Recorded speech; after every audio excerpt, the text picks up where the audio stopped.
So you've managed to defeat General Radahn and freed the stars, sending one crashing into the Mistwood. Heading down into the impact crater, we'll find the Eternal City of Nokron. Showcasing ornate structures on a massive scale and some very unique foes, this area has a lot to be discovered. Since there's so many useful items on the way through, I'll be grabbing a few more than a handful as we go. So no numbers this time. Here's all the important things not to miss in Nokron.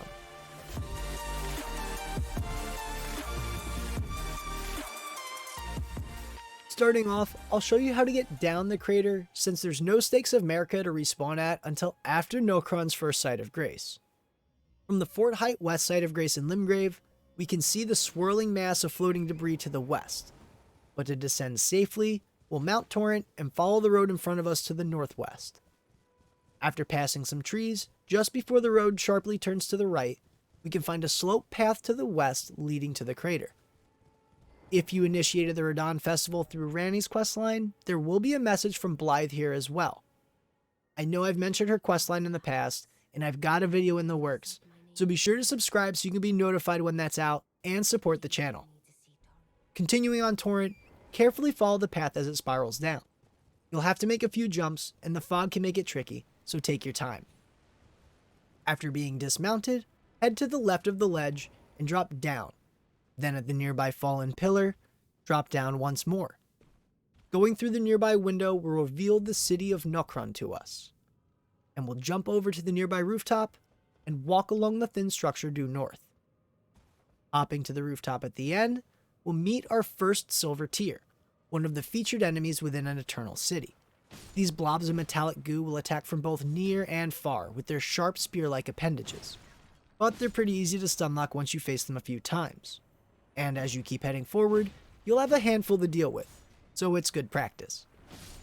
Once you've cleared the way, jump to the northern rooftop and walk along its narrow ledge to the end, where you can continue on through a window to your left. Make your way to the lantern across the room and drop down onto the elevated ruins below. Here, we're introduced to the unique enemy within Nokron, the Fallen Hawk Soldiers. These guys have a few different variations and the ability to inflict frostbite through various attacks, so be wary when facing more than a couple at a time, as you can get easily overrun. With the room cleared, we can grab the Nokron Eternal City Site of Grace and finally take a breath. From the Grace, head directly to the gazebo to the east, where we can find a corpse with our first item not to miss, the Ghost Glovewort Picker's Bell-Bearing 1. When given to the twin maiden husks that the round table hold, this will allow you to purchase an unlimited quantity of Ghost Glovewort 1, 2, and 3 permanently, staying unlocked through all New Game Plus runs on that character. Also found within the gazebo is the most annoying variant of the Fallen Hawk Soldier, the Tower Shield variant. Fight him, ignore him, either way, our next destination is to the building to our south, to find 2 more shield boys and a Larval Tear. Once you're set, we'll go east down a couple sets of stairs and turn right at the end to follow a path down 2 more sets of stairs. However, on the second set this time, we'll have a Silver Tear and a Nox Sorceress waiting for us, so try to get the jump on them first. After you've turned them to runes, go south-southwest and run through the gazebo. This will trigger the 3 hidden Silver Tears above to drop down from the ceiling, allowing you to clear them out and safely loot the Larval Tear found at the center. Now, if it's not obvious enough, our next destination is through that big fog wall for a boss fight. This will be against the Mimic Tear, the Silver Tear that transforms into your character, complete with spells, weapons, and offensive stats. This fight can be a real pain, and honestly it should be. You've worked real hard to build up a strong character to this point. However, it can be cheesed if you need to. Before entering the fog wall and approaching the Mimic Tear, you can unequip all of your weapons and even your armor if you'd like, and head inside. Since the Mimic Tear clones when it transforms, it will also have no weapons or armor. Once it flattens out and the fight starts, just re-equip your gear and go beat yourself up. Once you're done being a bully, you'll receive 2 Larval Tears and the Silver Tear Mask, which will increase your arcane stat by a large 8 points when equipped, but also reduce all physical attack power by 5%. After grabbing the nearby Site of Grace, we can head up the steps and finally be able to mount Torrent to speed things up. Follow the broken pathway all the way to the giant arch ahead, and once through, immediately go left down the rubble and continue northwest, avoiding the Ancestral followers as best you can. Heading west up the hill behind the Singing follower, we can find the Ancestral Woods Site of Grace. Before we continue on south into the heart of Nokron, there's a few items to grab and even a path into a new zone found to the north. Mounting Torrent, we'll head northeast, beyond the pillared ruins and into the woods behind them. Following the path of spirit jellyfish, we'll come to a cliff, where we can drop off the northern side of. Continuing through the cliffside, we can discover the Aqueduct-Facing Cliffs Site of Grace. Exiting the tunnels, jump to the nearby structure off the eastern cliffside, and down onto the floor below to enter the Shifra Aqueduct. Now, although it's not a notable item in my opinion, I do feel I should mention that there's a Crucible Knight to the west that drops the Crucible Hornshield. It is a decent great shield with 100 physical guard, but with shield bash affixed to its skill. However, don't trust the descriptive text, as the shield bash does not skewer anyone or deal any increased damage, but cosmetically, it is very cool. Anyways, you'll want to proceed the opposite way and go through the nearby building. If you're in need of a Somber Smithing Stone 6, you can take on the Tree Spear wielding Crucible Knight here, but I would recommend clearing out the southeast room of Fallen Hawk Soldiers first, otherwise they'll join in and ambush you. On the northern end of the structure though, we'll find a balcony to the east with a new NPC surrounded by black foliage and golden centipedes. Speaking with him will have no dialogue, but reward you with the gesture Inner Order. This NPC will come into play later on in Dee's questline, which also ties in with Fia's questline, but that's all for some completely separate videos. What's important for this one is up the steps to the northwest. Here, we have a very difficult boss fight against a pair of Valiant Gargoyles, with the second joining the fight after the first reaches half health. This fight can be quite challenging, as the terrain and attack pattern of the Gargoyles can really make things difficult. But should you prevail, you'll be rewarded with both the Gargoyle's Greatsword and the Gargoyle's Twinblade. I want to start with the Twinblade because on paper, this thing looks like it'll perform phenomenally. Requiring 18 strength and 15 dexterity, it has the highest base physical damage of any Twinblade, and excellent strength scaling. Although Twinblades are known to excel at fast strikes and applying debuffs, not necessarily damage output, this one does a decent job of chipping away given you have the time to finish off an attack sequence. Having the default moveset, this can also be infused with Ashes of War, allowing it to proc debuffs like Bleed, Poison, or Frostbite with the proper affinity. All that said though, this is the shortest Twinblade by far, and it's definitely noticeable. To be honest, almost any other Twinblade's a better option, as they'll perform just as well, if not better, and with the benefit of added range. Now for the Greatsword, which I assumed was going to be just as lackluster until I tested it. Requiring 18 strength and 10 dexterity, this will also find itself on the shorter side for its archetype, although not the shortest. And sharing the theme, this also has the default moveset and is capable of being infused with Ashes of War. Performance-wise, however, this thing staggers everything so easily, and for some reason, it just feels fun to use. I think Greatswords in general just feel really fluid and have had much better recovery time since being buffed in recent patches. The Gargoyle's Greatsword, though, also benefits from really high strength scaling, finding itself among the ranks of the highest physical damage dealing Greatswords when fully upgraded. The default weapon skill is Vacuum Slice, which will cost 12 FP to unleash a shearing vacuum wave forward that pushes enemies away. As I said earlier, this weapon can be infused with Ashes of War, but this skill is just fine on it, finding itself as an excellent option to complement its shorter range. If you're looking to use a Greatsword through a playthrough, I actually highly recommend this one as a customizable option that performs just as well with its default skill. Within the area we defeated the twin Gargoyles, we can run west towards the waterfall to find the Great Waterfall Basin Site of Grace.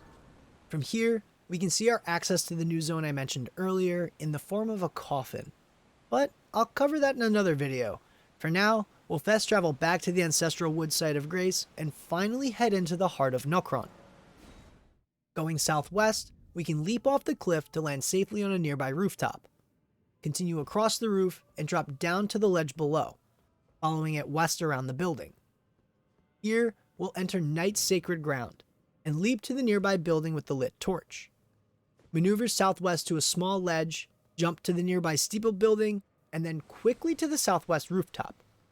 The reason for the rush is because you'll have to face 2 minor transforming Mimic Tears, with one wielding a crossbow and the other aggressively charging you with a mace. Once you've defeated both of them, you can safely continue forward, following the small lanterns east, around the building, and across a broken archway, to enter an extravagant building through a window. Dropping down, we'll go east up the small steps to find the black Whetblade resting on a corpse. This Whetblade opens up a whole new level of gameplay for many builds, allowing you to customize a large assortment of Ashes of War with the poison, blood, or occult affinities. Applying the poison or blood affinity will add buildup to the armament with the trade-off of reducing its overall scaling and base attack power. And the occult affinity will reduce all base scaling and some attack power to add arcane scaling and allow the weapon's status buildup effects to also be affected by your arcane stat as well. Behind the structure we found the corpse resting against will be a Crimson Scarab if you need that, and to the southeast, we'll see a sealed wall blocking our next item, requiring 1 Stone Sword key to unlock, and 1 Knight Swordstress defeated. We can open the chest to find one of the strongest items in all the lands between, the legendary Spirit Ashes of the Mimic Tier. Unlike most other spirit summons, this will require health rather than FP as a cost, and a solid 660 HP at that. But as long as you've managed to give yourself 21 points in vigor, you'll be able to survive the cost. The trade-off for this taxing summon is creating an exact replica of your loadout to fight alongside you. This Mimic Tier will use any weapons you had equipped at the time of summoning, as well as any consumables or spells, given they have a staff or seal to do so. They'll also drink a flask to heal once, but don't seem to be affected by FP consumption. Overall, the possibilities with the Spirit Ash are near endless. Every single build and playstyle can benefit massively from having this in their toolkit.